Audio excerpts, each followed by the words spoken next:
अपने जीवन के एक एक पहलू को डिस्कस करोगे कि असल में वो जो काम है आपका, वो काम किसके लाभ का है।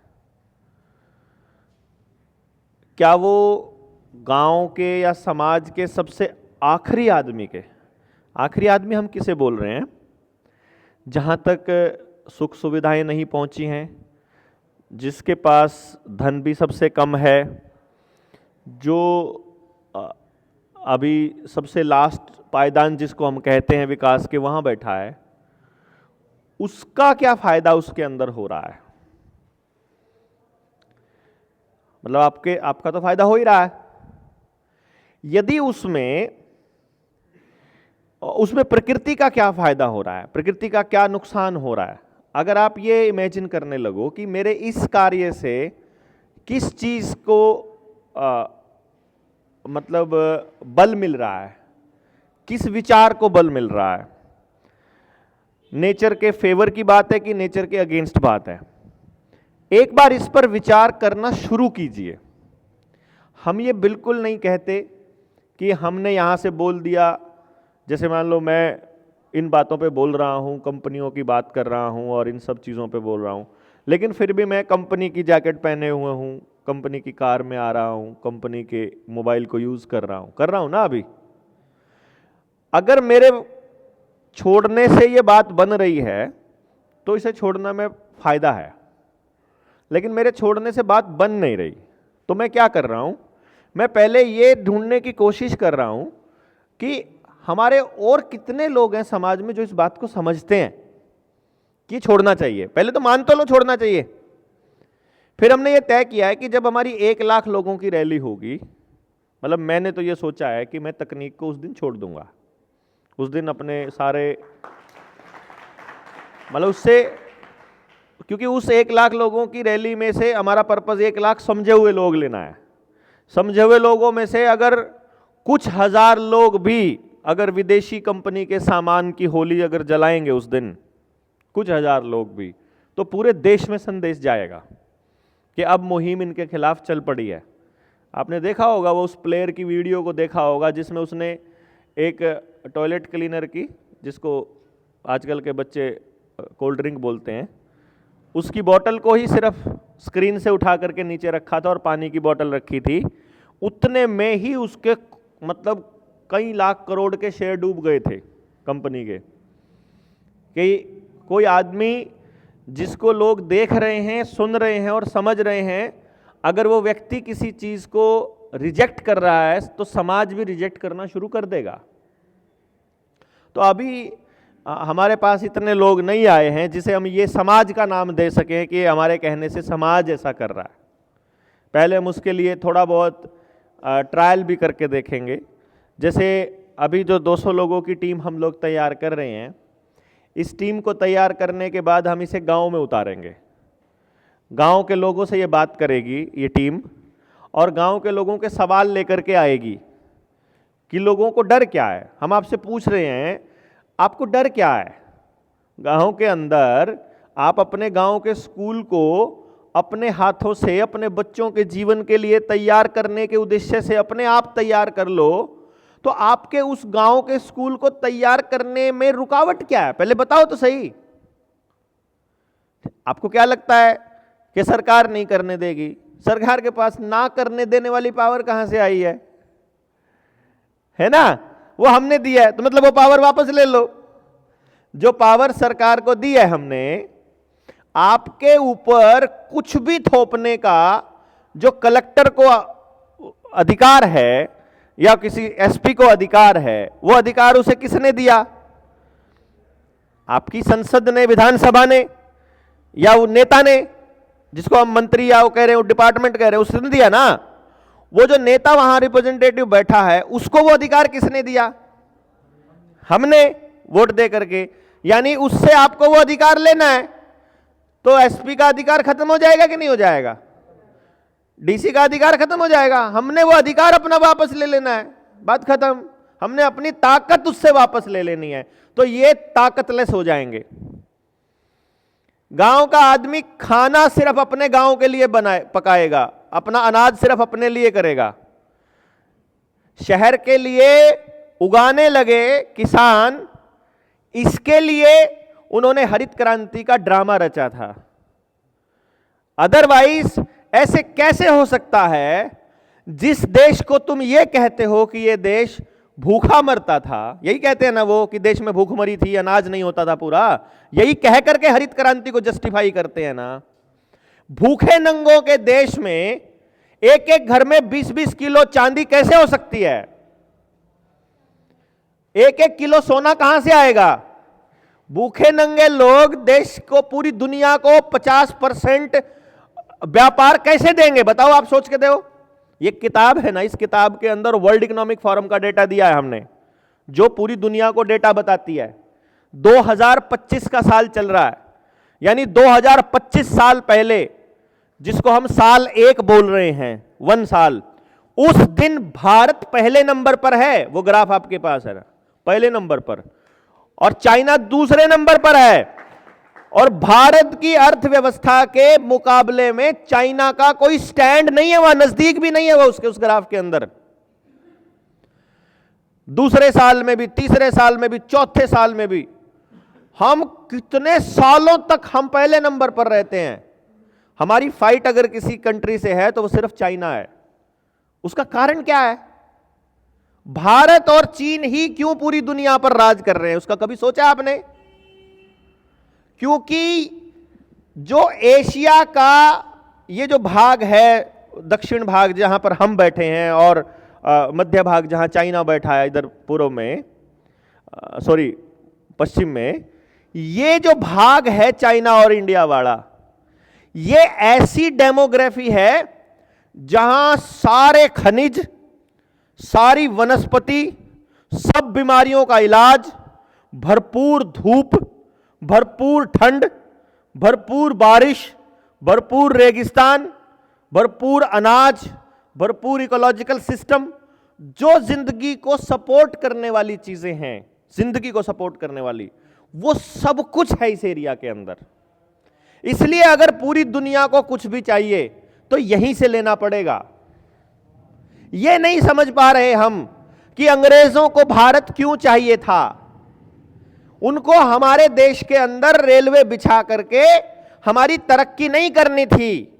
उनको दूर दराज के इलाके से कच्चा माल बंदरगाह तक लेकर जाना था, ताकि समुद्र के रास्ते वो अंग्रेज लेकर जा सके। वहां सबसे पहले जो अंग्रेज आए थे वो कलकत्ता में, मतलब पश्चिमी बंगाल यानी दक्षिण में आए थे। वो उनके लिए इजी रास्ता था। वो जब दक्षिण में आते हैं तो वो देखते हैं इतनी संपदा, इतने जंगल, इतना मतलब वेरिएशन, इतना सब कुछ, इतना बढ़िया डाइवर्सिटी के अंदर, इतनी एकता, सारे लोग, मतलब कबीले अलग अलग रह रहे हैं। हम गांव को कबीला बोल रहे हैं उस दौर के, जब मैं कह रहा हूं, क्योंकि हमारी पूरी अर्थव्यवस्था जंगल आधारित है। वो देख रहे हैं कोई आदमी बीमार ही नहीं है। क्यों नहीं बीमार है? क्योंकि सारा दिन फिजिकल वर्क करते हैं, प्रकृति का एक नियम नहीं तोड़ते हैं, मन के अंदर कोई गंदगी नहीं है, शुद्ध विचार से रहते हैं, शब्दों पर चलते हैं, जंगल आधारित है। पेड़ से भी अगर पत्ता तोड़ना होता है तो, अगर फल तोड़ना है तो उसका धन्यवाद किए बिना फल नहीं तोड़ते हैं। ऐसे लोग हैं, और ऐसे देश के अंदर मसाले भरपूर, अनाज भरपूर, सोना भरपूर। हमें कहते हैं कि तुमको ये देना पड़ेगा। वो कहते हैं तुम हमसे मसाले ले लो ये वाले, और हमसे ड्रग्स ले लो, ये दूसरी दवाइयाँ ले लो, दूसरे पार्ट ले लो, इंडस्ट्री का सामान ले लो। भारत वाले कहते नहीं चाहिए, हमको चाहिए सिर्फ गोल्ड। क्योंकि गोल्ड के अंदर, सोने के अंदर सूरज की ऊर्जा स्टोर होती है, चांदी के अंदर चांद की ऊर्जा स्टोर होती है। यानी कि ये कोई ऐसे थोड़ी है, ऊर्जा का सबसे प्योर रूप स्टोर होता है वहां पे। और उससे भी बड़ी बात यह होती है कि सोना एक ऐसी धातु है जिसको अगर आप जमीन में भी गाड़ दोगे, 1000 साल बाद भी निकालोगे, आपने 1 किलो दबाई थी तो 1 किलो निकलेगी। उसमें कोई झड़ता नहीं है, कुछ उसमें जंग नहीं लगता है, कोई रिएक्शन नहीं होता है, वो टूटता नहीं है, दबाव का उसके ऊपर कोई असर नहीं, मौसम का उसके ऊपर कोई असर नहीं, गर्मी जितनी हो जाए, सर्दी जितनी हो जाए, पानी जितना पड़ा हो, कोई दिक्कत जहाँ मर्जी पड़ा हो, उसका कोई फर्क ही नहीं पड़ता, वो उतना का उतना रहता है। तो हर चीज के मूल्य को मापने के लिए हम लोग सोने का ही इस्तेमाल करते हैं। आज भी सोना ही इस्तेमाल होता है पूरी दुनिया में। जब करेंसीज फेल हो जाती हैं तो सोना ही इस्तेमाल होता है। आज भी सोना ही है मूल्य का मापक, जो मूल्य का जो मानक है अपना मापक का, रुपए का। तो वो जो सोना हमने लेना चालू किया, अब आप सोचकर देखिए उस दौर में, तब जब आईपीसीए लोग लेकर के आए 1860 में, उस दौर में भी भारत दूसरी अर्थव्यवस्था है पूरी दुनिया की, और पूरी दुनिया में 48% एक्सपोर्ट अकेले भारत से हो रहा है, जिसको हम भारत कहते हैं। सब कुछ तो हमसे जा रहा है। कपड़ा चाहिए तो हमारा चाहिए। दुनिया में सबसे बेस्ट कपड़ा मलमल का, जो ढाका का मलमल है, माचिस की डिबिया में एक थान आ जाए, मतलब इतना महीन, और वो हाथ से बना रहे हैं। आप क्या कहते हो कि मशीनें बहुत इंपॉर्टेंट हैं, मशीन बना के दिखा दे वो मलमल, आज तक नहीं बना पाया। कितनी साइंस ने तरक्की कर ली, वो मलमल नहीं बना पाई मशीनें। लेकिन उनको हमारी उस टेक्नोलॉजी को ख़त्म करना था। मेटलर्जी के मामले में आप हमारी धातुएं, उस टाइम का लोहा हमारा आज तक जंग नहीं पकड़ रहा है? हमारी बिल्डिंग 1000 साल पुरानी आज भी खड़े हैं, किले कितने खड़े हैं, मतलब वो वाटर प्रूफ भी हैं, बम प्रूफ भी हैं, वो साउंड के लिए भी उनमें इतना इंतजाम किया हुआ है। साउंड का कितना गजब इंतजाम है। ये माइक, ये बकवास है। क्यों? इसका क्या रोल है? वो कहते हैं दूर तक आवाज नहीं जाती। ओवल सुना है आपने? ओवल, ओवल एक शेप होती है। वो जब मैं किसी किले में जाते हैं, किसी बड़े किले में, तो वहां जो भवन है, वहां जो दीवाने आम है, जहां बहुत सारे लोग होते हैं, उसका जो शेप है वो ऐसा है जैसे अंडा होता है, ऐसा शेप। उसके 2 सेंटर होते हैं, एक सेंटर यहां, एक सेंटर वहां। इनकी खासियत क्या है कि जो भी आदमी उस सेंटर पे खड़ा होकर बोलेगा, मान लो उस सेंटर पे खड़ा होकर बोल गया, तो उस सेंटर पे खड़ा होते ही वो, उसकी खासियत है, साउंड वेव क्या आती है, साउंड की जो आवाज की जो किरणें होती हैं, रेज हैं, वेव में तरंगे हैं, वो दीवार से टकराती है ना जब किसी सरफेस से, तो वो बेंड करती है, जैसे लाइट होती है, लाइट जिस तरह से रिफ्लेक्ट होती है वैसे ही। तो जब एक सेंटर से जब रिफ्लेक्ट होती है यहां से, तो लाइट जिधर भी पड़ेगी उस दूसरे सेंटर तक जाएगी। यानी इस हॉल में जो अगर एक सेंटर से खड़ा होकर कोई आदमी बोलेगा, तो इस हॉल के अंदर खड़े प्रत्येक व्यक्ति को बराबर साफ सुनाई देगी। वो कहीं और खड़ा होकर बोलेगा तो नहीं सुनाई देगी। यहां खड़ा होकर बोल रहा हूं तो आप में से आगे वालों को सुनाई देगी, पीछे वालों को नहीं सुनाई देगी, लेकिन इधर वालों को सुनाई देगी। और वहां उस सेंटर पे कोई बंदा बैठा है, वहां खड़ा होकर कोई अपनी फरियाद कर रहा है पीछे इतनी दूर, वहां से वो नॉर्मल भाषा में बोल रहा है और आराम से यहां से बैठे बंदे को सुनाई दे रही है, सामने बैठे राजा को सुनाई दे रही है। वो टेक्नोलॉजी को आप आज इस्तेमाल क्यों नहीं कर सकते हो? क्योंकि आपको यह बताया गया कि सीमेंट वाला घर जो है वो सबसे बढ़िया रहता है। क्योंकि आपको यह बताया गया कि इस तरह के भवन चौरस वाले बढ़िया रहते हैं। ये तो सब खामखाई ड्रामे थे, ऐसी दीवारें, इतनी चौड़ी दीवारें करने की जरूरत नहीं है। ये चूना कौन यूज करे, ये है क्या गरम, अच्छा टेम्परेचर, हाँ ठीक है।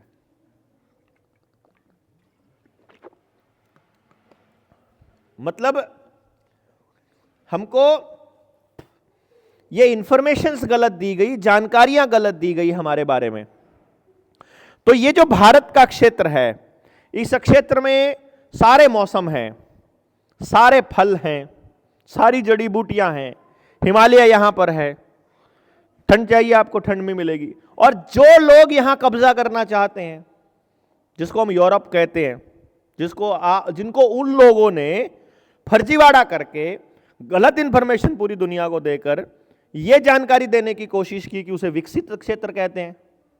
आप एग्जाम्पल देने लगेंगे आपके गांव में, जब आप जाओगे ना तो आपको गांव में एग्जाम्पल देने लगेंगे। वो कहेंगे दूसरे देशों में भी तो ऐसा हो रहा है। पहला सवाल आप उनसे पूछो, क्या दूसरे देशों को कॉपी करना जरूरी है? तुम उसको विकास का पैमाना कहते हो, तुम किसको विकसित देश कहते हो? चलो नाम बताओ।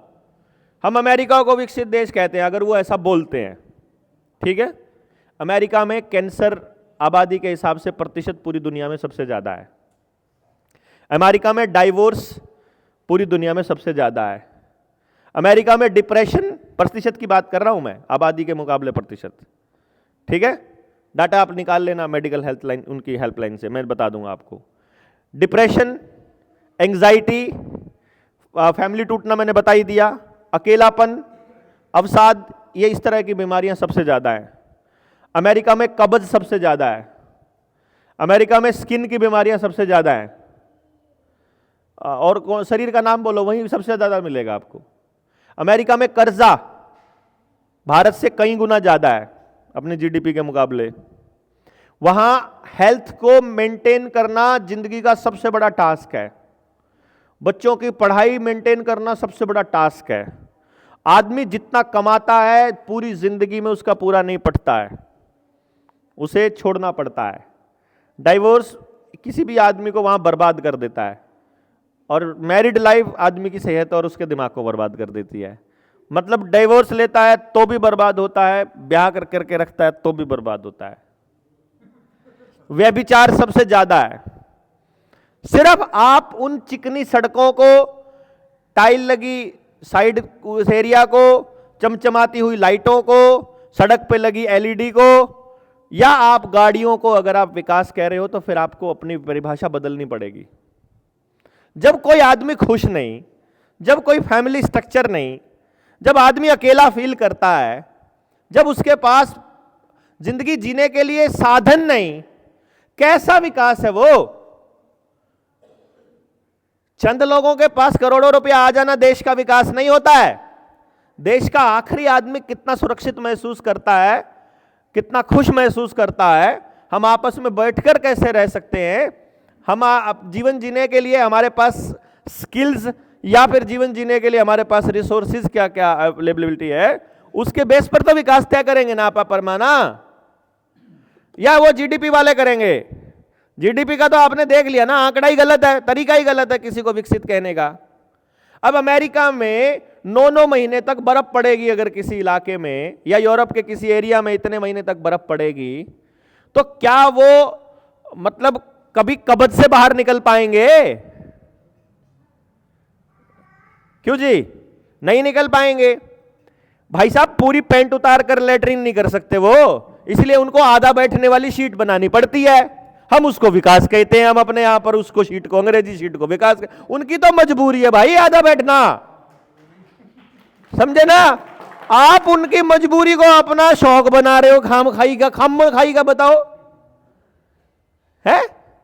वहां तो आदमी देखने को नहीं मिलता है दूर दूर तक, इसीलिए क्योंकि आदमी के रहने के लिए उपयुक्त वो नहीं है, वातावरण नहीं है, माहौल नहीं है, पैदावार नहीं है। गेहूं है, वो हमारा अनाज नहीं है ना, गेहूं अमेरिका का अनाज है। अमेरिका को मालूम है कि गेहूं खाने से एलर्जी बढ़ती है। जो 7-7 फुट के जवान हुआ करते थे भारत के अंदर, 6 फुट से कम तो बहुत ही कम लोग हुआ करते थे, गेहूं आने के बाद ही साइज घटे हैं उनके अगले बीज के। उनको पता था, उन्होंने हमारे अनाज को गरीबों का भोजन कहा, और फिर कहा कि गेहूं की तो रोटी ना जब मेहमान आते हैं तब खिलाते हैं, मतलब उसको अमीरी का वो बना दिया। मतलब उन्होंने अपनी एलर्जी को अमीरी बना दिया, और हमने उसे एक्सेप्ट कर लिया हर घर के अंदर। वो उनकी मजबूरी है भाई। उन्होंने अपने आप को विकसित दिखाने के लिए पूरे अमेरिका का सोना लूटा था उस देश ने। नहीं मालूम है ना, इस किताब के अंदर जो अपनी रुपए वाली किताब है, इसमें हमने वो दिया हुआ है 1933 का एग्जीक्यूटिव ऑर्डर, जिसमें उन्होंने ऑर्डर दिया था कि कोई भी आदमी इतने से ज्यादा, इतने बुलियन से ज्यादा, इतने ग्राम से ज्यादा सोना नहीं रख सकता है। अगर किसी के पास है तो उसे सरेंडर करना पड़ेगा, और अगर इसने नहीं किया उसको कैद भी हो सकती है, और उसको इतने डॉलर का जुर्माना हो सकता है। तो सबने अपना सोना सरेंडर कर दिया। शासन के पास सोना आ गया, उन्होंने नोट छाप के लोगों को दे दिए, उसको विकास का पैमाना बता दिया। समझ गए बात आप? और उसी को आप खींच रहे हो, उसी को ढो रहे हो, क्योंकि इस दुनिया को कंट्रोल करने वाले लोगों ने अमेरिका को बेस बनाया था। क्यों बनाया था? क्योंकि अमेरिका के अंदर रेड इंडियंस जो रहा करते थे वो भी हमारे ही जैसे लोग थे, जिनको कबीलियाई लोग कहते हैं, और उनको उन कबीलों को खत्म कर करके वो अब 2% रह गए हैं। अमेरिका में अमेरिका का एक भी आदमी नहीं है। और जैसे हरिद्वार में उत्तराखंड का कोई नहीं है, नहीं है क्या? शहर में देख लो आप, यहां का कोई नहीं मिलेगा। गुड़गांव में जाओगे, गुड़गांव का कोई नहीं है। दिल्ली में जाओगे, दिल्ली का कोई नहीं है। दिल्ली वाले तो जाके देश छोड़ के जा चुके बाहर, जिनके पुराने पुश्तैनी मकान थे, वो तो रहता ही नहीं कोई। जाके देखो आप, देहरादून में जाकर के देखो, जो पुश्तैनी देहरादून वाले हैं, जिनके पुरानी बिल्डिंग है, वो तो एक भी नहीं रहता वहां पर, तो सब छोड़ के कहीं और ही जा चुके हैं। वहां तो उस शहर को तो किसी और ने कब्जा करके रखा हुआ है। वो अपने देश को भी ऐसा ही बनाना चाहते हैं। जैसे अमेरिका जो है, वो अमेरिका को जैसा बनाया वैसे ही कलकत्ता बना दिया, वैसे ही दिल्ली बना दी, वैसे ही मद्रास बना दिया। और दिल्ली, कलकत्ता, मद्रास, मुंबई, इन 4 महानगरों से उन्होंने एग्जाम्पल लिया कि धंधे के नाम पर इन लोगों को उनका घर छुड़वाया जा सकता है। कोई टैक्सी ड्राइवर बनने आया हुआ है, कोई खाने वाली कंपनी है, वो फोन करते हैं रात को कितने बजे खाना डिलीवर करते हैं, वो नाम तो अपन लेने की जरूरत नहीं उनका, क्यों एडवर्टाइजमेंट करें, हैं? टमाटो टमोटो जो है, ठीक है। उन कंपनियों में नौकरी करना आता है हमारा बच्चा। घर में 10 एकड़ जमीन है और 10,000 रुपए में उस कंपनी का डिलीवरी बॉय बना हुआ है, क्योंकि उसके बाप ने उसको कह दिया खेती में कुछ नहीं रखा। और जो गौतम अडानी, जो पूरी दुनिया में सबसे अमीर आदमी है, उसको खेती वाली जमीन चाहिए। मेरा कहने का अर्थ यह हुआ कि आप जिस कंट्री का नाम लोगे, आप उस कंट्री की एक बार हालत तो देख लो। क्योंकि हमारे पास मैंने कहा, शुरू में ही कहा था अपने सेशन में, जानकारी होगी तो आपके सामने कोई टिक नहीं पाएगा। ना कोई अफसर, ना कोई कलेक्टर, ना कोई बैंक वाला, ना कोई फालतू बकवास करने वाला, इस व्यवस्था वाला तो टिक नहीं पाएगा। अपनी व्यवस्था वाले को मजा आएगा आपके साथ बात करके, यार ये तो अपने वाली बात कर रहा है। और दूसरी व्यवस्था वाला, जो अंग्रेजों वाली व्यवस्था वाला आदमी, आपके सामने टिक नहीं पाएगा, क्योंकि वो आदमी आपकी सच्चाई को डिग्रेड करने की कोशिश करेगा। सच्चाई में कुछ नहीं रखा है, आज कोई नहीं पूछता सच्चा आदमी को, झूठे का बोलबाला है, वो ऐसा बोलेगा। अब आपको, वो आपको प्रेरित करेगा कि आप झूठ बोलो, वो प्रेरित करेगा कि आप रिश्वत लो, वो प्रेरित करेगा कि आप रिश्वत दो, वो प्रेरित करेगा कि आप वो सारे गलत काम करो। आप टैक्स की चोरी भी करो, आप बिजली की चोरी भी करो, आप छोटे मोटे पैसे से थोड़ा बचाने की कोशिश करो। क्योंकि जब आप वो चोरी करते हो ना, कागजों में, कागज मैक्सिमम बनाएंगे, तो कागजों में जब आप हेरा फेरी या चोरी करते हो तो आपकी आत्मा का लेवल डाउन जाता है, आपकी सोल की फ्रीक्वेंसी कम हो जाती है, आपका थॉट प्रोसेस डाउन आता है।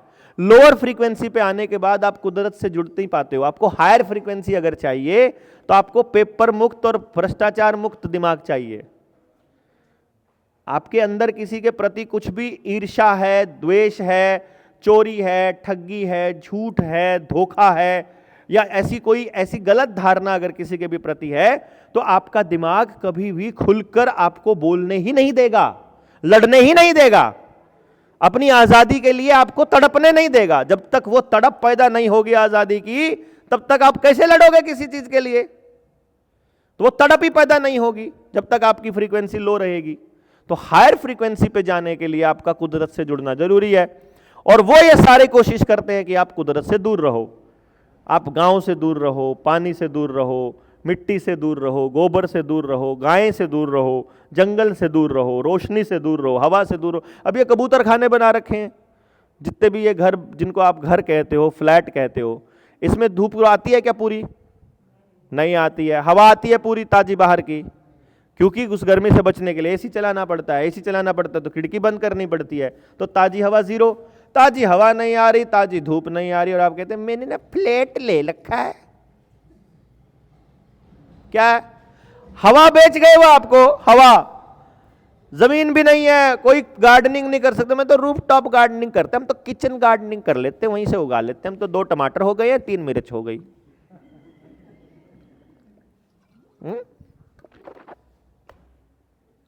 उन्होंने गंदी चीजों पर गर्व करना सिखा दिया। बड़ी गाड़ी है तो ज्यादा पोल्यूशन करते हो, ज्यादा प्रकृति का हनन करते हो, तो आपको उस पर गर्व महसूस होता है। महंगे फोन के लिए ज्यादा हनन करना पड़ेगा प्रकृति का, आपको गर्व महसूस होगा। बड़ी कंपनी को पैसा दे रहे हो तो गर्व महसूस कर रहे हो। फ्लैट मतलब उल्टी चीजों पे आपको गर्व महसूस करना सिखा दिया। बताओ, घर में हगने को गर्व महसूस करना सिखा दिया उन्होंने, है? वो फिल्म बना दी बकायदा है, टॉयलेट नाम की फिल्म बना दी, और ये एहसास करा दिया सबको कि हम सबको घर में हगना है। बल्कि घर में नहीं हगना है, हमें हर कमरे के अंदर हगना है, कमरे के हर कमरे में अटैच लैट्रिन बाथरूम लगानी है। तो कमाल की बात, क्या घुमाया ऐसे दिमाग को, और हम फंस गए जाल में हैं। बीमारी की जड़ है वो। हाँ, क्योंकि वो जो जंगली जानवर थे जो इसको भोजन के रूप में मतलब ग्रहण करते थे, जो साफ सफाई का काम अपने कुदरत के अंदर बड़ा गजब सिस्टम है, मिट्टी के अंदर जंगल के अंदर सब इंतजाम होता है सफाई का। आप अंडरग्राउंड पानी जो 1000 साल से, कई हजार साल से, लाखों साल से नीचे पड़ा हुआ पानी, उसको आप ताजा बोलते हो, ताजा पानी है। और बाहर घड़े में रखा हुआ पानी 1 हफ्ते का, उसको बासी बोल देते हो, 1 दिन का है उसको बासी बोल देते हो, नीचे वाले को आप ताजा बोल रहे हो। ऐसे कैसे हो सकता है? क्योंकि जो नीचे पानी है वो अपने आप को सफाई करने की प्रोसेस 24 घंटे चलती है, और कुदरत का ये खेल है। इधर बीमारी होती है, इधर इलाज पनप रहा होता है, इधर उसमें गंदगी हो रही है तो उधर गंदगी को साफ करने वाली आइटम चालू हो रही होती है। मतलब आपके लिए सारा इंतजाम कुदरत ने किया हुआ है, और हम भूल गए। हमने उस झूठ के जाल में फंस करके अपनी ओरिजिनलिटी को खोना शुरू कर दिया, इसीलिए हम इनके जाल में फंसे। इसीलिए आज आपका बच्चा देखो, जो शहर, जो गांव छोड़कर आए थे आज से 30 साल पहले, 40 साल पहले, आज उनकी औलाद उनको छोड़ के जा चुकी है। नहीं जा चुकी है तो बताओ? किसी की औलाद उनके साथ नहीं रहती है, क्योंकि तुम अपनी जड़ों से कटे थे ना, तुमने अपनी जड़ काटी थी। आज वो तुम्हारी औलाद बिल्कुल तुमसे भी कट चुकी है, क्योंकि तुम जड़ों से जुड़े ही नहीं रहे। तुमने गांव जाना बंद कर दिया, अब तुम्हारा बच्चा तुम्हारे घर नहीं आता, अब वो कंपनी का गुलाम होकर के कहीं दूर बैठा है, कहीं विदेश बैठा है, चाहे कहीं भी बैठा है, अब वो आपकी शक्ल देखना नहीं चाहता, क्योंकि आप बिना जड़ के हो। ठूंठ पे कौन पक्षी ठूंठ पे आके बैठता है यार? ठूंठ है ठूंठ। मैंने आज से 5 साल पहले अपनी एक फेसबुक के ऊपर लिखी थी कि मैं अपनी रिटायरमेंट उम्र 40 साल तय करता हूं, 45 साल, 45, अभी 45 मेरा रिटायरमेंट साल चल रहा है। ये मैंने 5 साल पहले, 5 के भी 7-8 साल हो गए शायद, 2017 में मैंने लिखा था, फेसबुक पे लिखा था कि मैं अपनी रिटायरमेंट उम्र 45 साल लिख रहा हूं। 45 साल के बाद मैं कुछ नहीं करने वाला हूं। तब तक मेरा बच्चे को अगर मैंने इस लायक बना दिया तो मेरी कामयाबी, नहीं बनाया तो मेरा फेलियर। लेकिन अपन पैसा नहीं कमाएंगे उसके बाद में। अपन ने तो बहुत पहले छोड़ दिया कमाना, तो खैर उस हिसाब से। लेकिन वो मैंने तब ये सोच करके लिखा था कि 40, तब तो ये कोरोना वोरोना का ये नहीं था कि इतने स्ट्रॉन्ग लेवल पर इंप्लीमेंट होगा और हमें सब कुछ छोड़ करके इस दिशा में चलना पड़ेगा। लेकिन उसमें मैंने लिखा था कि मुझे रिटायरमेंट के लिए, रिटायरमेंट के बाद अगर कोई चीज़ है तो वो गाँव है, क्योंकि गाँव बरगद की तरह है। गाँव की मिट्टी में ही वो पोषण है कि वो बरगद को पाल सकता है। शहर में तो ठूंठ हो जाएंगे, अंधे उल्लुओं का और कबूतरों के बीट की एक जगह बन जाएगी। बस इतना ही है, बस आपको शहर में, आपको कुछ नहीं। आप शहर के बूढ़ों का जीवन देखोगे ना, आप देखिए उनका जीवन नहीं है, नरक है। मतलब शहर नरक इसलिए बोला जाता है क्योंकि शहर के पास पोषण देने के लिए कुछ नहीं है। शहर के पास अपना पानी नहीं, शहर के पास अपना अनाज नहीं, शहर के पास अपनी छांव नहीं, शहर के पास अपनी धूप नहीं, शहर के पास अपनी हवा नहीं, शहर के पास अपना कुछ नहीं।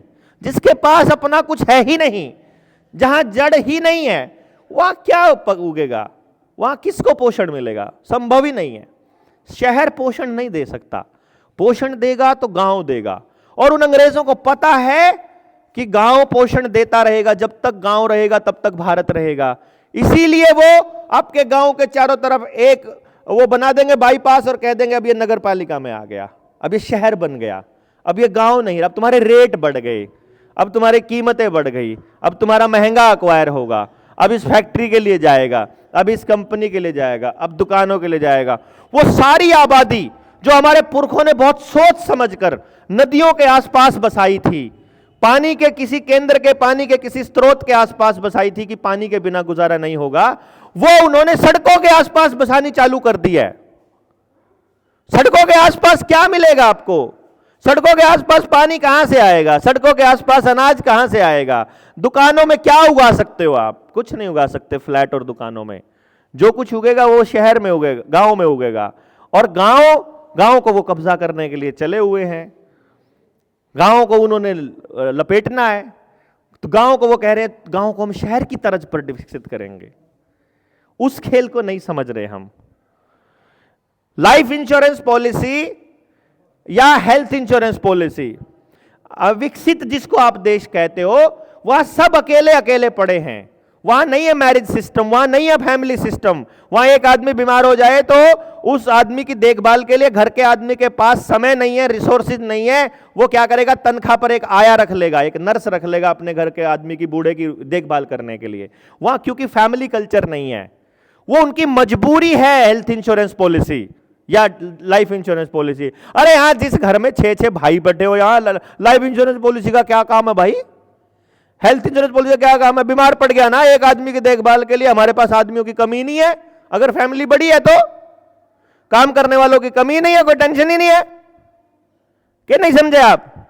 हमें जरूरत नहीं थी, लेकिन उन्होंने उस जरूरत महसूस करवा दी और अब ऐसा काम कर दिया, लपेटते लपेटते वो इस लेवल पर आ गए। आपको बैंक से लोन चाहिए तो आपको एक इंश्योरेंस करवाना पड़ेगा, जबरदस्ती आपके ऊपर थोपेंगे। आपको बाइक लेनी है, कार लेनी है अपने चलने के लिए, आपको इंश्योरेंस करवाना पड़ेगा, या जबरदस्ती है। यानी आपको जबरदस्ती अगर कोई कर रहा है और जबरदस्ती आपकी जेब से पैसा निकाल रहा है, उसी को तो लूट कहते हैं ना यार, उसी को तो लूट कहते होगे। आपकी मर्जी के बिना आपसे जबरदस्ती पैसा निकालना, तो टोल वाले लुटेरे, डॉक्टर लुटेरे, मास्टर लुटेरे, वकील लुटेरे, जज लुटेरे, पुलिस वाले लुटेरे, दुकानदार लुटेरे, इंश्योरेंस वाले लुटेरे, बाइक का वो बनाने वाले लुटेरे, आपका लाइसेंस बनाने वाला लुटेरा, सब आपसे जबरदस्ती लूट रहे हैं ना। बताओ ना। और आप लड़ नहीं रहे। मतलब कैसे नस मार दी हमारी। चारों तरफ आपके बच्चों को घेर के बैठे हैं ये, और हमें दिखाई नहीं दे रहे। कमाल की बात, क्योंकि इनविजिबल है। वो क्या कहते हैं, आजाद होना है ना आपको, तो पहले सोचना पड़ेगा कि गुलामी की जंजीरें और गुलामी की सलाखें क्या हैं। वो हमारे विचार हैं। वो आपको एहसास ही नहीं होने दे रहे कि आप गुलाम हो। और सबसे बढ़िया टाइप है ये गुलामी की, सबसे बढ़िया टाइप, कि गुलाम को पता ही मत लगने दो कि वो गुलाम है। वो ये कहे हैं जबरदस्ती थोड़ी ना, शहर में तो मैं गया था, फ्लैट तो मैंने खरीदा था, ये चीज तो मैंने खरीदी है। उसको लगता ही है कि मैंने खरीदा, लेकिन उसको ये नहीं पता तेरे से खरीदवाया गया है जबरदस्ती। एवरीथिंग जो भी आप कर रहे हो वो आपसे करवाया जा रहा है, और इसी को तो गुलामी कहते हैं। आप नौकरी में हो, नौकरी वाला कह देगा हमसे तो भाई हमारा तो ऑर्डर आया ऊपर से। अरे आप भी तो देखो ना, आपके भी तो ऑर्डर आते हैं ना। आपको अपार आईडी बनवानी, कहता जबरदस्ती कर रहे हैं स्कूल वाले। देखो कमाल की बात। और हम मेरे को आके कहते हैं कि जबरदस्ती कर रहे हैं। फोन कर आएगा मेरे पास कि जी स्कूल वाले जबरदस्ती कर रहे हैं। मैंने कहा या तो स्कूल के मास्टर को झापड़ मार, नहीं तो खुद को मार ले, कि तेरी औलाद के लिए तेरे से कोई और जबरदस्ती कर रहा है। हद नहीं है। तो आपकी औलाद को टीका लगाने के लिए, इंजेक्शन लगाने के लिए आशा वर्कर जबरदस्ती कर रही है, बोलते हैं। एक आशा वर्कर घर में इंजेक्शन लगाने आई हो, उसकी टांगे तोड़ के भेज देंगे, दोबारा नहीं घुसेगी कोई भी घर में। यार क्या मतलब है ये? जिसको लगवाना होगा, किसको अपना बच्चा बुरा लगता है? किसको अपना बच्चा बुरा लगता है? सबको अच्छा लगता है ना।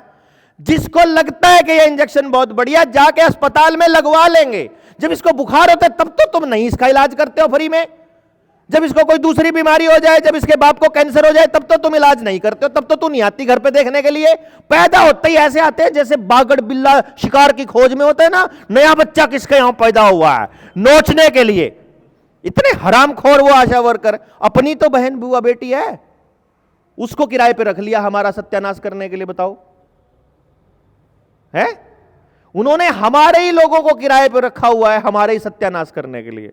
क्योंकि वो जो पेस्टिसाइड बेचने वाला है वो भी हमारा भाई है, हम पे जाति करने वाला कोई भी अफसर है कोई भी सरकारी अधिकारी है, किसी भी लेवल पे बैठा है, वो जो हमें बका रहा है, झूठ बता रहा है, वो जो एग्रीकल्चर यूनिवर्सिटी में बैठे साइंटिस्ट के नाम पर जो चोर बैठे हैं, जो इन पेस्टिसाइड कंपनियों के दलाल बैठे हैं, वो भी तो हमारा ही कोई ना कोई भाई भतीजा लगता है कि नहीं? क्योंकि उनको पता है अब अगर गोरी चमड़ी वाला आके इनको कहेगा कि तुमको ये खरीदना पड़ेगा, तो ये नहीं मानेंगे, क्योंकि गोरी चमड़ी वाले को ये पहचान चुके हैं कि वो दुश्मन है। तो इन्होंने आप ही के बीच, अब तो आजकल इन्होंने ऐसे लोगों को आपके बीच छोड़ा हुआ है जिनकी फैमिली नहीं है, रांडे सारे बैठा रखे हैं ऊपर सत्ता में। उनको पता ही नहीं बीज नाश होना क्या होता है, क्योंकि उनका तो होया पड़ा है ऑलरेडी। उनको आपका भी बीज नाश करना है, उनको सत्ता का लालच दिखा के आपका बीज नाश करने बैठा दिया, और आप लोग उसको ये सोचते हो ये हमारा नेता है।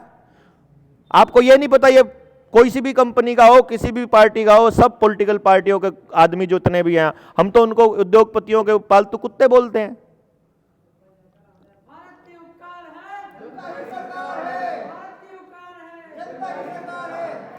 तो अब मैं ये जो आपको बात बता रहा हूं, ये उस चीज से जोड़ करके बता रहा हूं कि जो दूसरे देशों की मजबूरियां हैं, उनको वहां गाड़ी लेना मजबूरी है, बड़ी सड़कें, चौड़ी सड़कें मजबूरी है, क्योंकि वहां काम करने के लिए आदमी नहीं है। सर्दी बहुत ज्यादा पड़ेगी, अगर मौसम अगर खराब रहेगा, आदमी का हेल्थ नहीं रहेगा, अंदर के सिस्टम को चालू रखने के लिए दारू पीनी पड़ेगी। दारू पिए हुए आदमियों से गाड़ियां चलवाओगे तो ठुकेंगे, इसलिए ड्राइवरलेस कार बनाना उनकी मजबूरी है, तरक्की की निशानी नहीं है। समझ गए? मशीनों से काम करवाना उनकी मजबूरी है, क्योंकि आदमी वहां ठंड में कैसे काम करेगा यार, सुबह से लेकर रात तक। अपने वाले तो रहने वाले जंगलों के हैं, अपने वालों को क्या फर्क पड़ना है यार, आदमियों की कमी है क्या हमारे पास, हमें क्या जरूरत है किसी मशीन की। जो सीसीटीवी कैमरा किसी ट्रैफिक वाले आदमी की नौकरी खा रहा है, वो ट्रैफिक वाला आदमी उस सीसीटीवी कैमरे पे सवाल ही नहीं उठा रहा, वो ये बता ही नहीं रहा कि तुम्हारे बच्चे के लिए नौकरी खत्म हो रही है।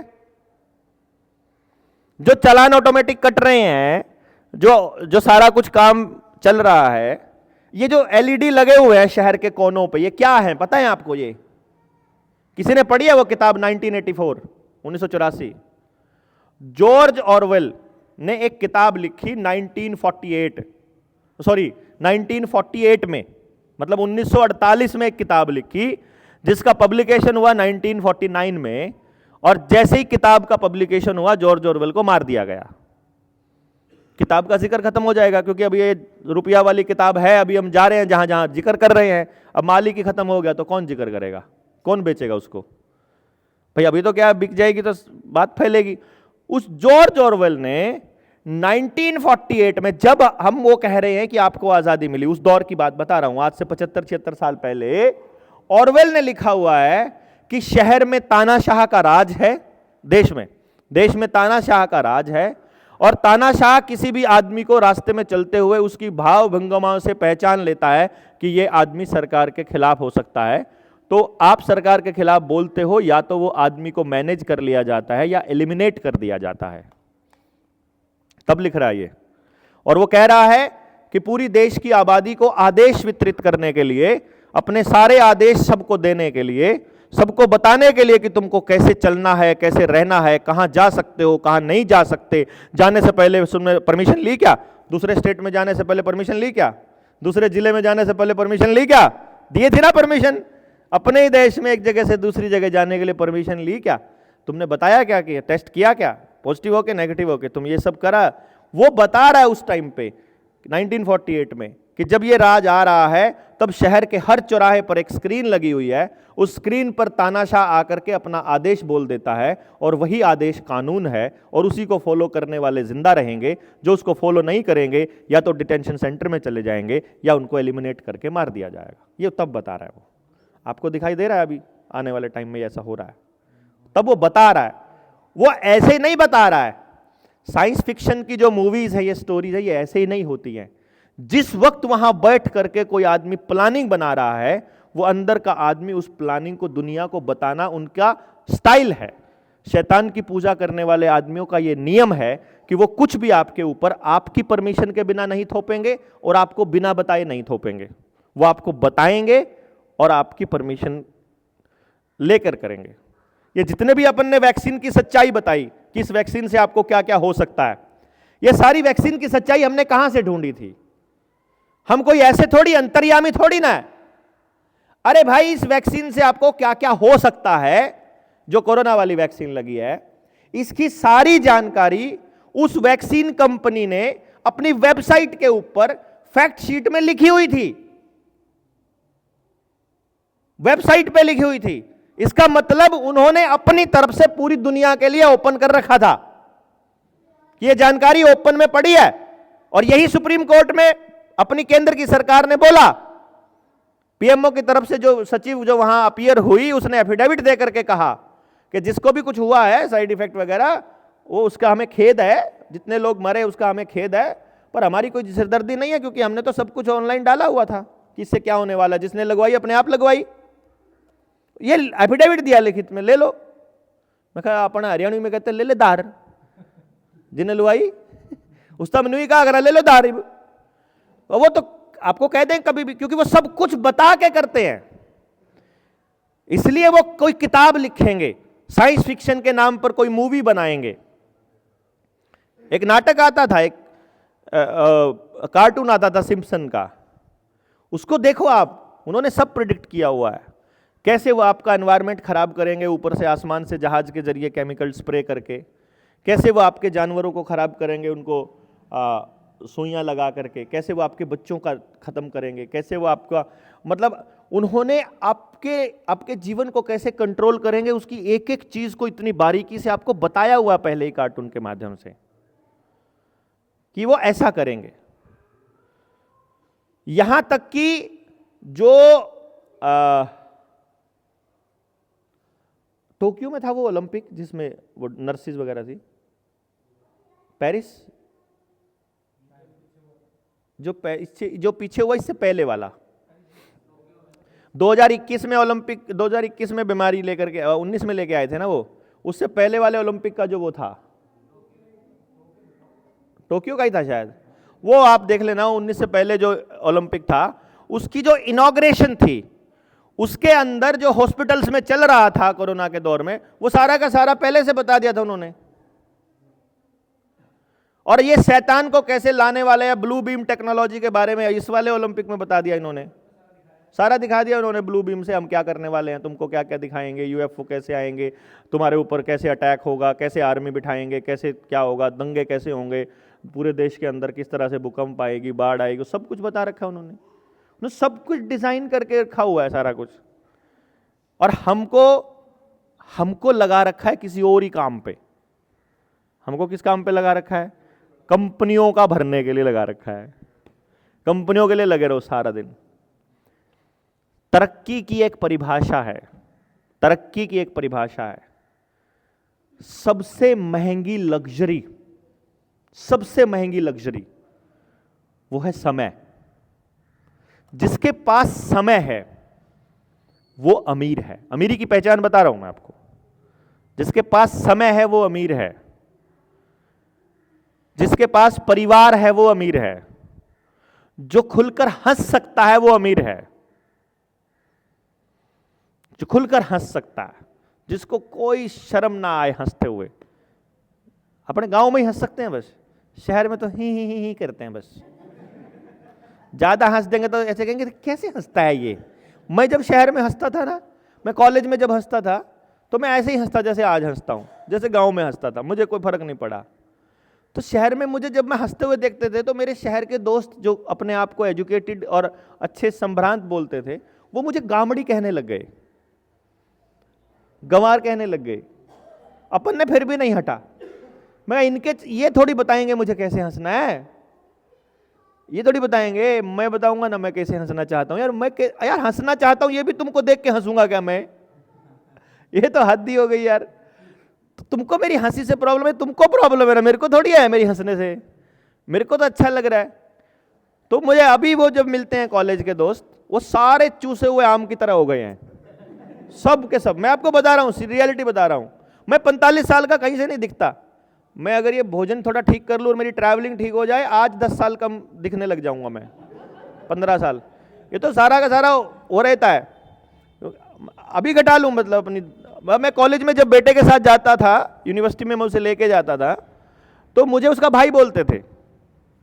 आप मेरी इस कोरोना वाले टाइम से पहले की फ़ोटो देख लेना, मैं अपने बेटे का भाई लगता हूँ। अब थोड़ा सा मैंने उनको बोला मैं थोड़े केमिकल से लगाऊं, मेरे को सिर में लगाने के लिए दे दे, मेरे बाल थोड़े सफ़ेद हो जाए तो लोग सीरियसली मानने लग लेंगे। बाल सफ़ेद नहीं होते तो सीरियस भी नहीं लेते कि ये कल का लड़का हमको बताएगा क्या करना है, ये प्रॉब्लम भी है। तो वो जो कॉलेज में जो हमको स्टैंप लगती है कि हम कैसे हैं, उसने बदल दिया सब कुछ, हंसना ही छोड़ दिया। मेरा एक दोस्त है, कंपनी में लगा हुआ है, उसका पैकेज शायद 1.5-2 करोड़ का, 2.25 करोड़ का पैकेज है उसका, साल का उसका पैकेज है। तो मैं गया उसके पास गुड़गांव में, मैंने कहा चलते हैं घूमने।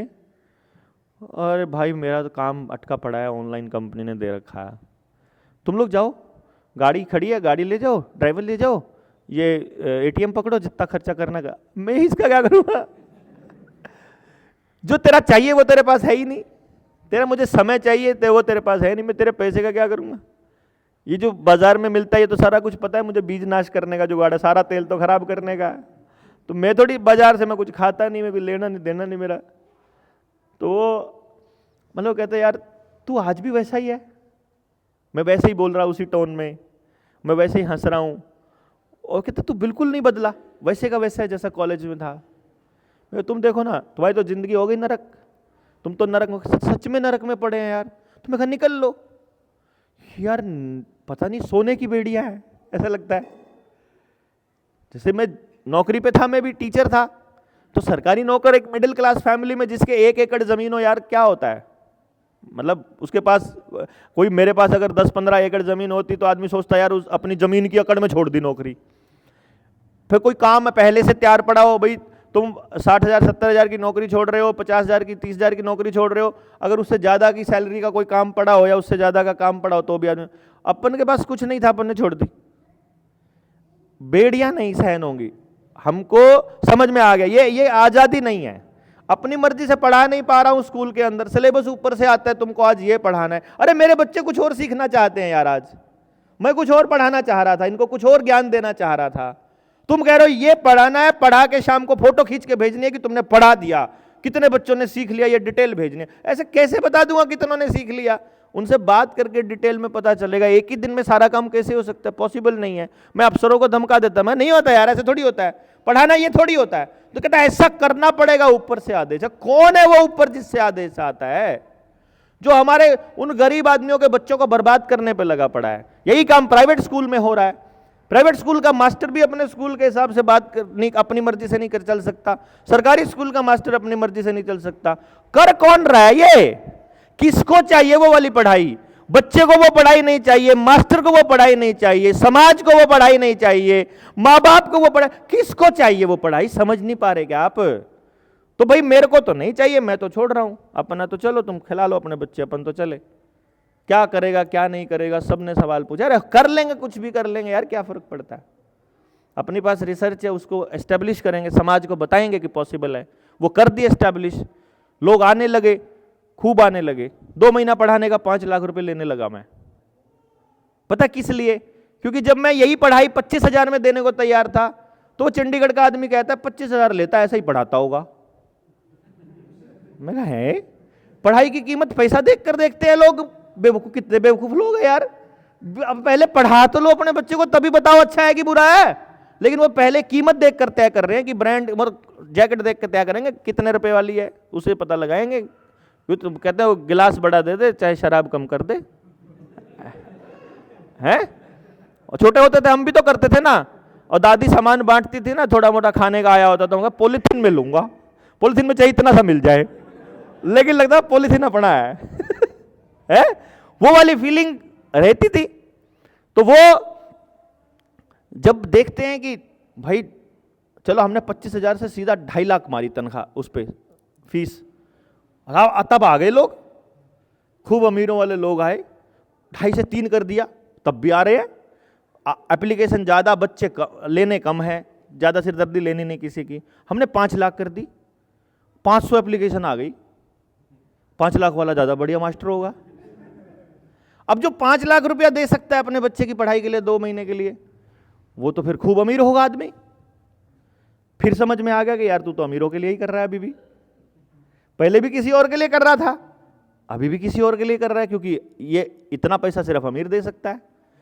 और किसी गरीब आदमी ने मुझे रियलाइज कराया, अपना कहता है मैं अपना 70 गज का प्लॉट है उसे बेच दूंगा लेकिन पढ़ाऊंगा आपके पास ही। मैं कहा इसका मतलब तो गरीब आदमी को बच्चे प्लॉट बेच बेच के पढ़ाने पड़ेंगे, ये तो बड़ा गलत काम है, ये वाली पढ़ाई तो हर किसी के लिए होनी चाहिए। तो अपन ने अपना सेंटर ही बंद कर दिया कि नहीं करते भाई, क्या क्या करना है। क्योंकि वो जो चीज रियलाइज, यानी कहने का मतलब मैं ऐसा नहीं होता कि आदमी सारी उम्र एक जैसा ही चलता है, उसको जब जो चीज समझ में आ जाए उसको चल देना चाहिए। क्या मैंने देखा अपने जीवन में, कुछ फर्क नहीं पड़ता यदि आप अपने दिल की अंतरात्मा की और परमात्मा की आवाज को सुनना जानते हो और आप उसके अकॉर्डिंगली काम कर सकते हो और उस पर भरोसा है, कोई काम नहीं रुकता है, कोई काम नहीं रुकता, सब होते हैं। ये जो ट्रेनिंग करनी चालू की थी, 0 पैसा, 1 पैसा जेब में नहीं था। सारे साथियों ने बोला कहां से आएगा, कहां से आएगा। मैं मेरी जिम्मेदारी है, और कुछ नहीं होगा, कहीं से भी नहीं आएगा तो मैं एक काउंसलिंग करके पैसे पूरे कर दूंगा। मैं काउंसलिंग करे, ठीक है, ये तो लेकिन बाद में हुआ ना, तब नहीं था जब हम नौकरी छोड़कर निकले। और फिर वो हो गया, काउंसलिंग भी नहीं करनी पड़ी। 20-30 हज़ार, 35-38 हज़ार रुपये शॉर्ट पड़े थे, कम पड़े थे। फिर वहाँ हिसाब लगा रहे, हम 38 हज़ार कम पड़ गए, अब ये कहाँ से पूरे करें। एक साथ में दोस्त खड़ा, बोला ये मैं दे दूंगा, ले हो गया 0, ट्रेनिंग हो गई यार 0, कोई फायदा नहीं, कोई नुकसान नहीं, 0 लॉस 0 प्रॉफिट पे। और तब तक ऐसे ही चल रहा है। ये यहाँ पे भी इस ट्रेनिंग का जो खर्चा वर्चा होएगा, आप लोग आपस में बांट जरूर लेना, तय कर लेना किसको देना है, कहीं ऐसा ना हो एक ही आदमी के ऊपर पड़े। मैंने तो कर लिया, मेरे को तो इतना भरोसा होता है मैं अपनी काउंसलिंग करके पूरे कर लूँगा, इसके नहीं पूरे करूँगा मैं जिसने करा। लेकिन इसके पूरा करना ये आपकी जिम्मेदारी है, ताकि वो भरोसा कि चलेंगे तो हो जाएगा वो बना रहे। इसके लिए हमारा एक दूसरे को सपोर्ट करना जरूरी है, कि वो ट्रस्ट नहीं होगा तो फिर वापस हम उसी कैटेगरी में आ जाएंगे कि कोई बात नहीं, कोई ज़्यादा, जिसकी व्यवस्था ज़्यादा की है ज़्यादा कर दे, जिसकी कम किया वो कम कर दे, जो नहीं कर सकता ना करे, वो सब आपस में कर लेंगे। बट जिस बिंदु पे हम बात कर रहे थे वो यही थी कि उन्होंने पैमाने बनाए हैं। वो आपको अच्छा कब कहेंगे, जैसे छोटा बच्चा है, आपकी सारी बातें मान रहा है तो गुड बेबी गुड बेबी, बात नहीं मान रहा है तो फिर झापड़ लग रहा है, मतलब वो अपनी अकल से कुछ भी कर रहा है तो झापड़ बजता है। गुलामी तो हम बचपन से ही सिखाते हैं ना अपने बच्चों को, कि तुम चुपचाप मान लोगे तो ठीक है, तुम अपनी अकल का इस्तेमाल करोगे तो तुमको लगेगा थप्पड़, डांट पड़ेगी। फिर वो बच्चा बड़ा होकर के चुपचाप ऐसे करने लग जाता है, जो तंत्र कहता है, जो सिस्टम कहता है उसकी मानना शुरू कर देता है वो। क्योंकि भाई गुलाम माँ बाप आजाद औलाद कैसा पैदा कर देंगे, है? मैं वही कह रहा हूं ना। तो ये ऐसी गुलामी उन्होंने आपको दे रखी है जो केवल विचारों की गुलामी है। ये बात शुरू हुई थी विचारों की गुलामी से। वो गुलाम को एहसास ही नहीं होने देते कि तुम गुलाम हो। वो गुलाम को ये कहते हैं कि ये गुलामी अच्छी है, ये बढ़िया है। वो बेकार हैं जो आजाद हैं। ये देखो कैसे हंसते हैं, मतलब मिट्टी काम की चीज है, मिट्टी में मिलना आखिर में। देखिए मिट्टी में पड़े रहते हैं। पहले बोलते थे छी छी छी मिट्टी में गंदा हो गया मेरा बेटा। अभी अमेरिका वाले रिसर्च करके ये बता रहे हैं कि मिट्टी के बिना बच्चे में रोग प्रतिरोधक क्षमता नहीं बनती है। तो वो अपने घरों में जैसे नहाने के लिए बच्चों के लिए आप प्लास्टिक वाला वो बाथ नहाने के लिए स्विमिंग पूल लाते हैं छोटा सा, वैसा अब मिट्टी का पूल ला रहे हैं वो घरों में, मिट्टी का एक्सपोजर देने के लिए। अरे ये तो हमारे घर वालों को, हमारे बच्चों, हमारे माँ बाप को पहले से पता, इसलिए उन्होंने कुछ पक्का किया ही नहीं। खेत में जाने वाला रास्ता कच्चा, खेत में सब कच्चा, घर भी कच्चा, घर का फर्श भी कच्चा, नीचे सब गोबर लगा करके पीले। उनको पता था कि मिट्टी कितनी इंपॉर्टेंट होती है यार, रोग प्रतिरोधक क्षमता के लिए वही सबसे इंपॉर्टेंट है। यहां तक कि बर्तन साफ करने के लिए भी वो राख का इस्तेमाल करते थे, मतलब मिट्टी का ही दूसरा रूप इस्तेमाल कर रहे हैं। उनको पता था, वो ऐसे पागल नहीं थे, वो अनपढ़ नहीं थे। वो सबसे ज्यादा और सबसे बढ़िया पढ़ाई लिखाई तो उन्हीं की हो रखी थी कि जो हर चीज को जीवन के साथ जोड़ करके तय करके रखा हुआ था उन्होंने। लेकिन वो हरामी हमको पहले कहते हैं नहीं ये खरा, पहले कहेंगे तुम्हें टूथपेस्ट किया क्या, पहले तो कहेंगे टूथपेस्ट करो, दातुन ठीक नहीं रहती है, ग्लोबल वार्मिंग बढ़ती है क्योंकि पेड़ तोड़ना पड़ता है, वैसा बोलेंगे तुमको। फिर जब टूथपेस्ट करने लग जाऊंगा फिर बोलेंगे तुम्हारे टूथपेस्ट में नमक है, फिर नमक यूज करना चालू कर देंगे। फिर एक रिसर्च आ जाएगी जो कहेगी कि थायराइड इस्तेमाल करने वालों को कैंसर होता है, ये आयोडाइज नमक इस्तेमाल करने वालों को ये कैंसर होता है, इसी से बीमारियां फैलती है, इसी से इतनी सारी चीज़ें होती है, और यही चीज़ हमारे मुंह में दांतों के डिके का कारण बन रहा है। फिर वो रिसर्च आएगी, फिर रिसर्च से कहेंगे कि नहीं नहीं अब इसको नमक जो है, अब नमक नहीं है इसके अंदर। कभी ला देंगे, कभी पहले कह देंगे तुम्हारे पानी में नमक था इसलिए खराब है, फिर कह देंगे तुम्हारे टूथपेस्ट में नमक होना चाहिए, कुछ भी, और हम मान लेते हैं। अभी कुछ रिसर्च आई है, वो कह रही हैं कि खिड़की खुली रखकर सोने से भी हार्ट अटैक का खतरा है, गर्म चाय पीने से भी कैंसर का खतरा है। मतलब उनको मालूम है कि आने वाले टाइम में कैंसर होता है, तो आप जो जो करते हो उसी से कैंसर होने का खतरा है, उनको पता है कैंसर होगा किसी और चीज से। वो कहेंगे मोटरसाइकिल पर 2 घंटे से ज्यादा चलने से कैंसर होने का खतरा है, कुछ भी कह देंगे। मतलब वो कह देंगे ज्यादा सर्दी से कैंसर हो सकता है, ज्यादा गर्मी से कैंसर हो सकता है, एसी चलाकर सोने से भी हो सकता है, पंखा चलाने से भी हो सकता है, पंखा बंद करके रखने से भी हो सकता है वो हो रहा है आपको, वो आपको होगा, आप कुछ ही करो। देसी शीट पे बैठने से भी हो सकता है, अंग्रेजी से भी हो सकता है, कब्ज हो जाए उससे भी हो सकता है, दस्त लग जाए उससे भी हो सकता है, पेट ठीक से साफ होता है तो उससे भी हो, वो तो आपको होगा। रोटी थोड़ी खाते हो उससे भी हो सकता है, ज्यादा खाओगे उससे भी हो सकता है, पेट भर के खाओगे उससे भी, बिना पेट भरे खाओगे उससे भी होगा। मतलब आपको होना है, वो उनको पता है। वो कह रहे हैं क्योंकि दूध खराब मिलता है इसलिए होगा, क्योंकि तेल खराब यूज हो रहे हैं दुकानों पर इसलिए होगा, क्योंकि पोल्यूशन ज्यादा हो रहा है इसलिए होगा, क्योंकि क्लाइमेट चेंज हो रहा है इसलिए होगा, है ना, आते ना खबर, वो सारी खबर आती है और आपको पता ही नहीं चलता है। इंदौर का लोकल अखबार इंदौर के यहां छापेगा इंदौर सबसे बढ़िया शहर, देहरादून वाले छपेगा देहरादून सबसे बढ़िया शहर, करनाल वाले में छपेगा करनाल सबसे बढ़िया शहर। पूरे देश में आंकड़े में पहले नंबर पर इंदौर आया, वो कहेंगे नहीं पहले नंबर पर करनाल आ रहा, करनाल वाले राज्य हो रहे करनाल है, इंदौर वाले राज्य है, और सबके शहर के बाहर गंदगी का ढेर पड़ा है।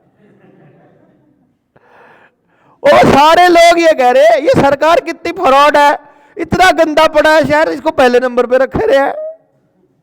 और फ्रॉड सरकार को आदेश सही मानते हैं। सबको पता है नेता भ्रष्ट है, सबको पता है पुलिस वाले भ्रष्टाचार करते हैं, सबको पता है तहसीलदार दफ्तर में भी भ्रष्टाचार चला हुआ है, सबको पता है कि जुडिशरी में भी भ्रष्टाचार चला हुआ है, सबको पता है जो 1 करोड़ रुपया खर्च करके डॉक्टर बना है वो भी ईमानदारी से आपका इलाज नहीं करेगा। सबको मालूम है कि ये सारे चोर हैं, और उसके बाद भी अपन उनकी बातों को सही मान रहे हैं, है कि नहीं मतलब मैं गुलामी की टाइप बता रहा हूं आपको कि हमको पता होते हुए कि ये सामने वाला हम पर आदेश देने लायक नहीं है, उसके बावजूद भी हम उनके सारे आदेशों को मान रहे हैं। आप अंदाजा लगाइए ये आपको कैसा जीवन देने की कोशिश कर रहे हैं, और फिर हिसाब लगाइए आपको कैसा जीवन चाहिए। जो जीवन आपको चाहिए वही जीवन ये देने की कोशिश कर रहे हैं, तो हम कुछ बात मानने के मूड में आ सकते हैं, वरना भाई हमारा लठ होगा और तुम्हारी गट्टे तुम्हारी टांगे। ये टाइम आने वाला है, अपने वाले तो कर ही देंगे ये काम है, आजाद हुए लोग तो कर ही देंगे। मुझे इतना पता है वो आदिवासी इलाके में वो इंजेक्शन लगाने के लिए जबरदस्ती, जब उस टाइम पे झरोना वाले टाइम पे वो भाग रहे थे आदिवासियों के पीछे, वो आदिवासी महिला वो दांत लेकर के और वो पीछे लग गई थी उस नरस के, और एक ने तो हाथ ही काट दिया था, नरस का हाथ काट दिया था उसने, उसके बच्चे को उससे पूछे बिना इंजेक्शन लगा दिया था। उस गांव में आज भी इंजेक्शन नहीं लगते, जाता ही नहीं कोई नरस, जाती नहीं कोई, बोले ना वो तो हाथ काट देते हैं। सुनी थी ना खबरें उस टाइम पे, तो मतलब वो आप देख लो, एग्जाम्पल ज्यादा नहीं सेट करने होते। जैसे ये अभी क्या कह रहे हैं कि उसमें जयपुर में एक बच्चा संक्रमण मिला है, बस 2 मिल गए। हाँ,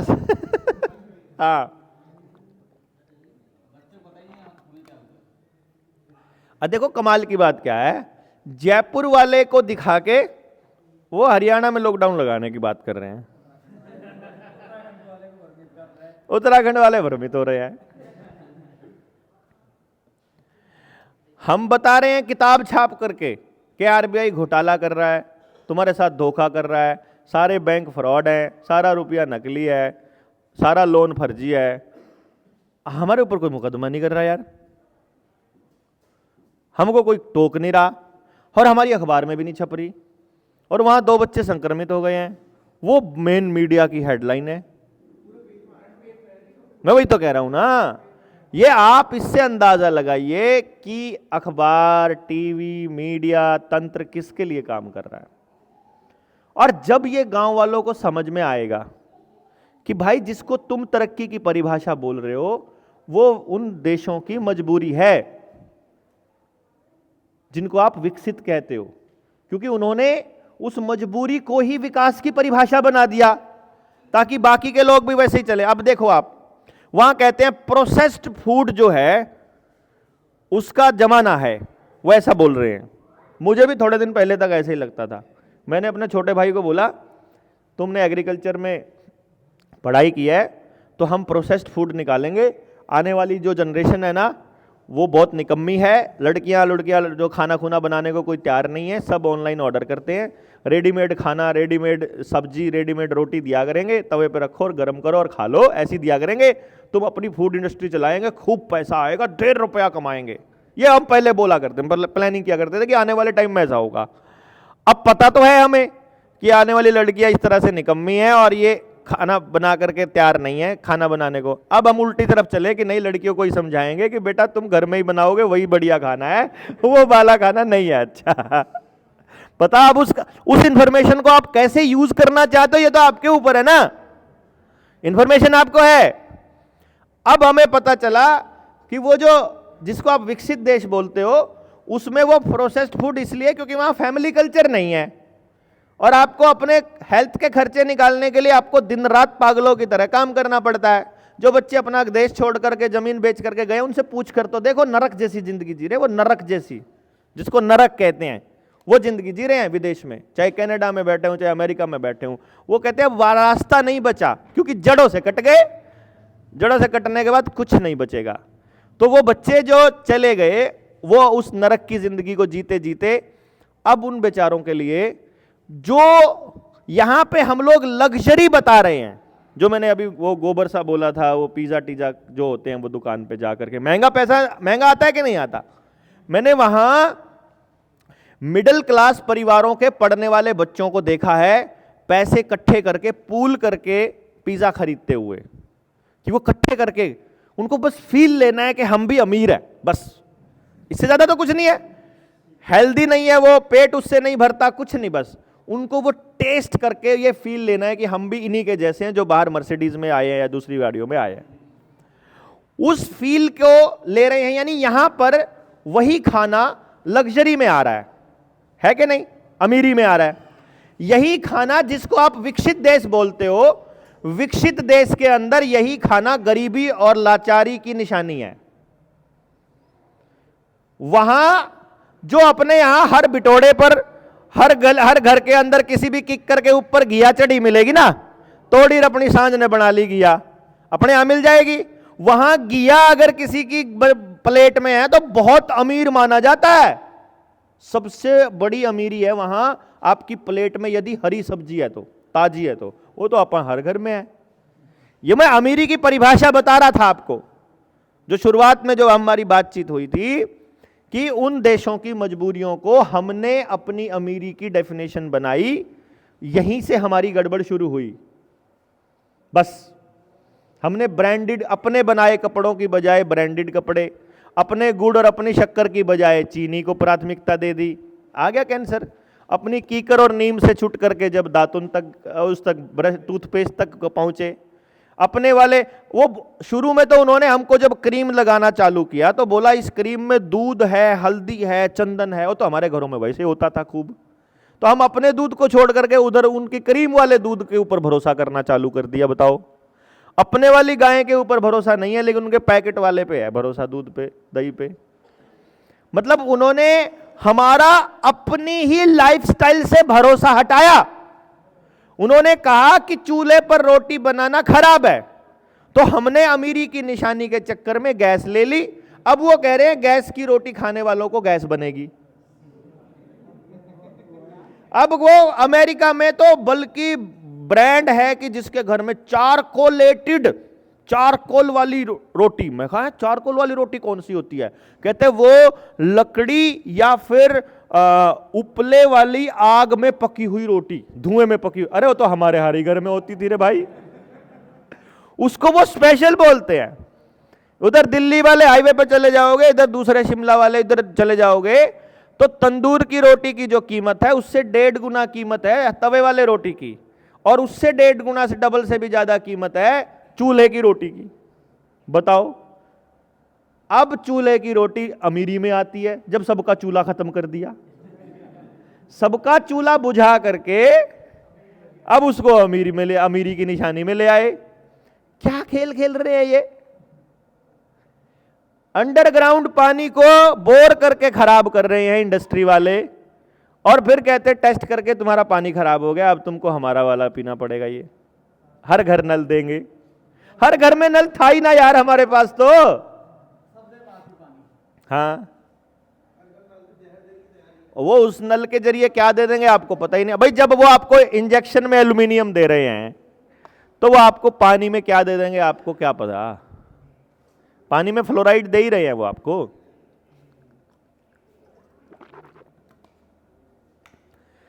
तो पढ़ाई आपकी अपने हिसाब की नहीं, पानी आपका अपने हिसाब का नहीं छोड़ा। चूल्हा, रोटी, डंगर, खेत खलिहान, परिवार, समाज, खेती के साथ साथ अपनी फसल, अनाज, खाना पीना, सब उन्होंने अपने हिसाब से मोल्ड कर दिया, सिर्फ एक गेम खेलकर कि जो आपकी असलियत है, जो आपकी गर्व करने की बात है, उसको उन्होंने घटिया कहना चालू कर दिया। ये तो गरीबी की निशानी है।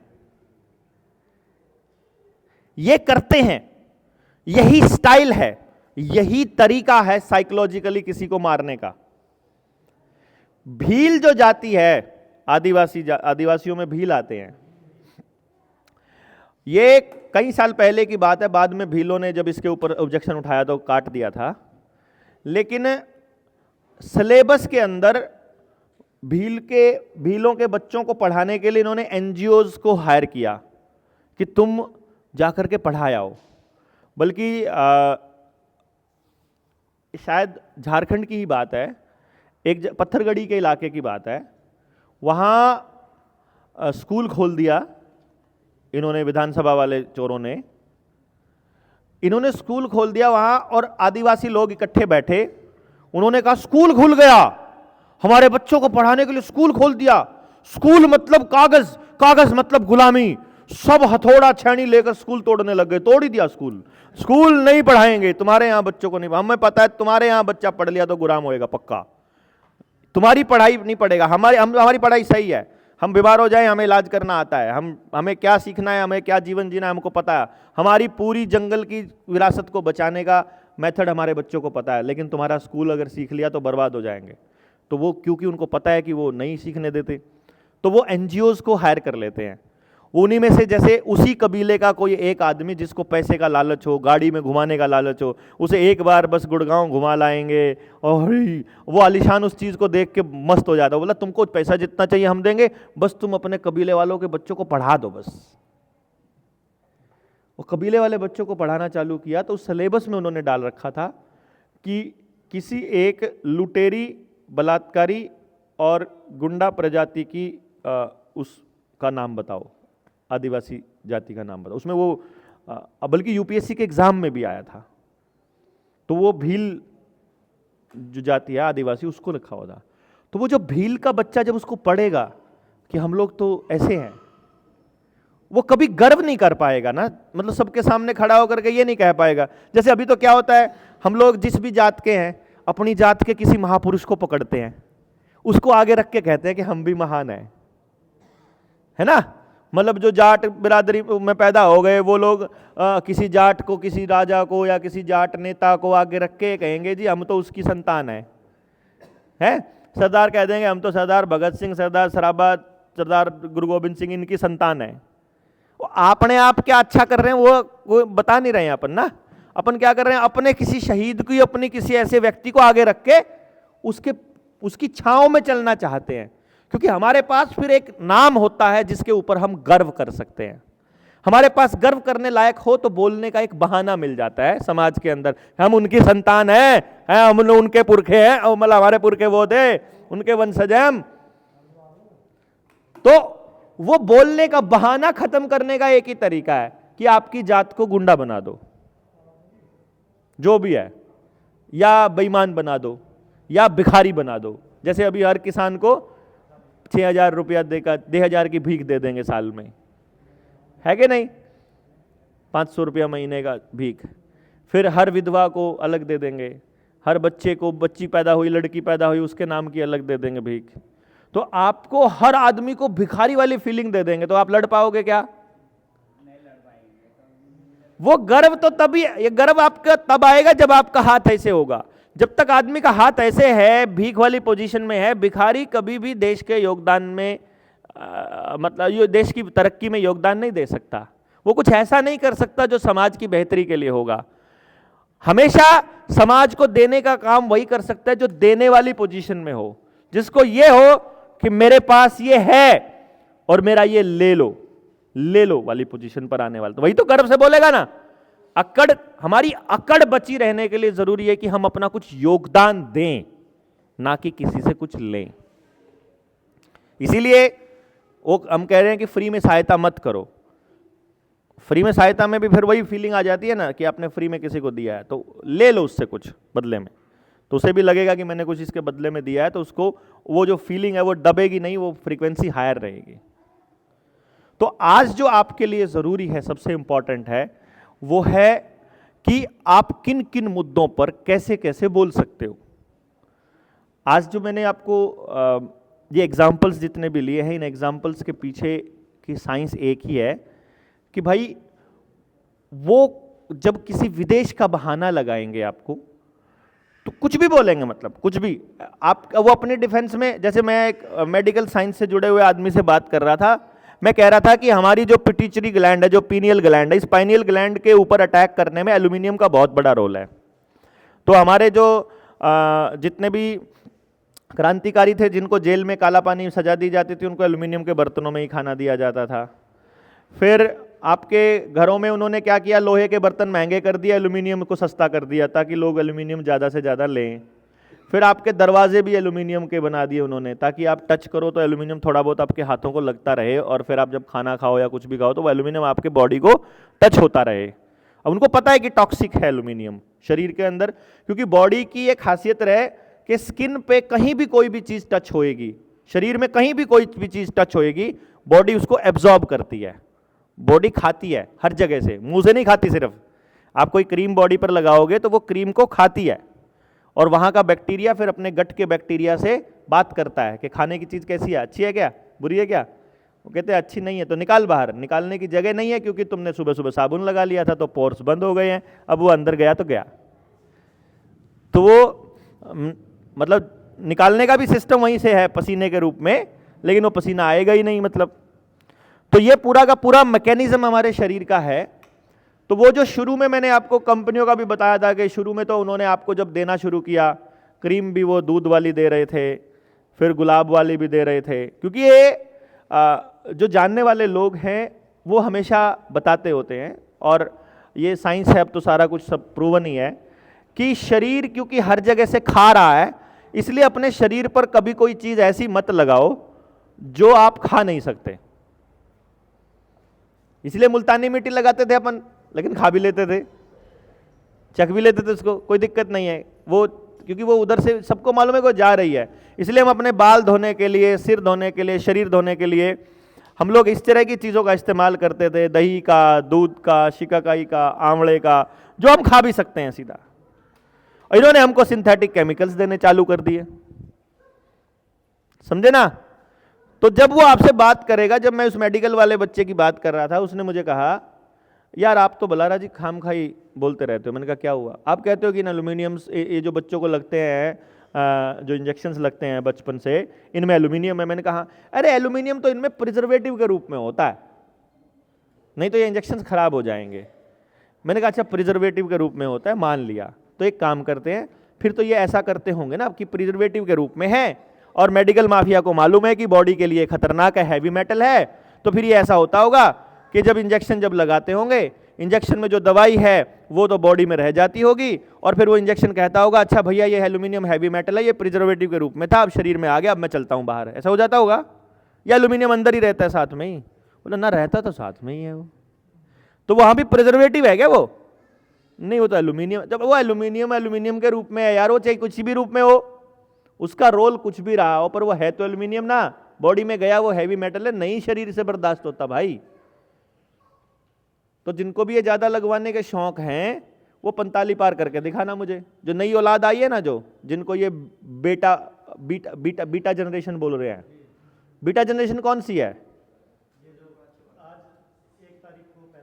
1 तारीख को पैदा होने वाले बेटा, इंटरनेट में नहीं। असली खेल बताता हूं। जब भी कोई एक्सपेरिमेंट होता है, उस एक्सपेरिमेंट का जो पहला फेज होता है वो अल्फा फेज होता है, और जो सेकंड फेज होता है वो बीटा होता है। अल्फा में क्या है कि बहुत से बच्चों को कुछ लगा है, कुछ नहीं लगा है। कुछ गांव में पैदा हो गए, कुछ नेचुरली पैदा हो गए, कुछ किसी तरह से हो गए, कुछ किसी तरह से हो गए। किसी की मां ने गर्भ में 2 इंजेक्शन लगवाए, 4 दवाइयां खाई, किसी ने कुछ खाया, किसी ने नहीं खाया। ये आधों ने खाया, आधों ने नहीं खाया। तो कुछ संतान ऐसी, कुछ संतान ऐसी। एक्सपेरिमेंट के फेज में सेकंड लेवल पर ये आ गए हैं कि इनके माँ बाप भी, जो बच्चे आज 1 जनवरी 2025 के बाद पैदा हुए हैं, उनके माँ बाप भी वैक्सीनेटेड हैं। माँ भी गर्भ के सारे इंजेक्शंस लगवा रही है और बच्चे को भी सारे इंजेक्शंस लगे हैं। अब वो क्या होंगे ये बताएंगे, और मैं आपको गारंटी से कह रहा हूं ये कोई 40 पार नहीं करने वाला, मैक्सिमम 45। वो जो अपने दादा वाली टाइम है, किसी हमारे गांव में 105 साल का बुजुर्ग है, हमारे गांव में 1 साल का, हमारे गांव में 90 साल का, वो भूल जाओ। उससे पहले पहले टक चलते चलते जाएंगे, ये जैसे बटन दबाते हैं ऐसे। मीन्स बड़ी सारी चीज़ें हैं जिसके ऊपर बड़ी लंबी रिसर्च की आवश्यकता रहती है। हमारा आज का फोकस ये रहे, मैं इस ट्रेनिंग के माध्यम से आप सब लोगों को ये बताना चाह रहा हूँ कि जब भी कोई आदमी आपसे बात करने लगेगा, बहस करने लगेगा, आप उनसे समझाने लगोगे, उनके अपने तर्क हैं, उनकी जानकारी के हिसाब के, और आपके तर्क भी इस बात के ऊपर निर्भर करेंगे कि आपकी जानकारी कितनी है। आपकी जानकारी पूरी होगी तो उनके हर तर्क के सामने आप रख सकते हो, और अगर आप जहां तर्कहीन हो जाओ, वहां बस एक चीज ढूंढ कर लाओ कि इसे बनाया किसने है, क्योंकि जिसने बनाया है एंड लाभ उसी का होगा, क्योंकि किसी ने वो आपके लिए नहीं बनाया है, उस आदमी ने आपके लिए बनाया होगा, तो फिर तो वो आपका कर्जा भी माफ करवा दे, फिर तो वो आपका सारा का, वो आपकी इतनी चिंता करता है ना, वो मेडिकल माफिया वाले आपकी इतनी चिंता करते हैं, तो बाकी बीमारियों पर भी तो आपको फ्री में इलाज देना चाहिए ना उनको। बीमारी होने से पहले इलाज फ्री है, लेकिन बीमारी होने के बाद पैसे लगेंगे। ये तो नियम से, मतलब ये नियम समझ से बाहर की बात होनी चाहिए अपने ना। अरे ऐसा ये मतलब ये कैसे आदमी है कि बीमारी से पहले हमारी चिंता इतनी ज्यादा कर रहे हैं, बीमारी के बाद कहते हैं अब चिंता तुम खुद करो। तो यही काम हमको पेस्टिसाइड के मामले में, टेक्नोलॉजी के मामले में, कि एंड यूजर कौन है और इसका मैन्युफैक्चरर कौन है। तो जो मैन्युफैक्चरर है, जो पेटेंट जिसके नाम है उस टेक्नोलॉजी का, वो पेटेंट वाला ही तो उसका मालिक होगा, ठीक है ना। तो बात को पूरी तरह से समझना है, इस बात को पूरी तरह से समझना है, और